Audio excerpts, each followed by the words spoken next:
کہتے ہیں کہ محمود غزنوی کا دور تھا، ایک شخص کی طبیعت ناساز ہوئی تو طبیب کے پاس گیا اور کہا کہ مجھے دوائی بنا کے دو۔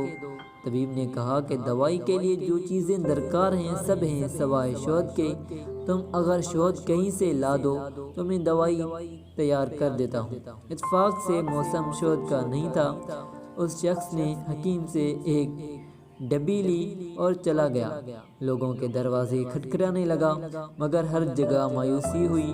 جب مسئلہ حل نہ ہوا تو وہ محمود غزنوی کے دربار میں حاضر ہوا۔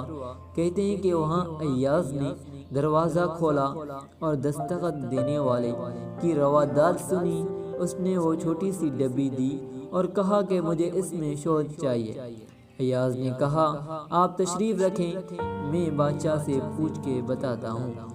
ایاز وہ ڈبیا لے کر بادشاہ کے سامنے حاضر ہوا اور عرض کی کہ بادشاہ سلامت، ایک سائل کو شہد کی ضرورت ہے۔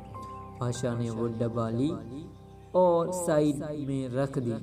ایاز کو کہا کہ 3 کین شہد کے اٹھا کے اس کو دے دیں جائیں۔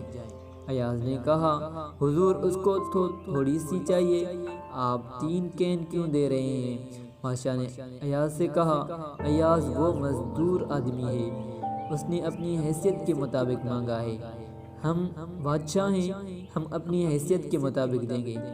مولانا رومی فرماتے ہیں آپ اللہ پاک سے اپنی حیثیت کے مطابق مانگے، وہ اپنی شان کے مطابق عطا کرے گا، شرط یہ ہے کہ مانگیں تو صحیح۔ اگر پوری سن لی بات تو ایک بار سبحان اللہ کہیں اور ہمارے چینل کو سبسکرائب کریں۔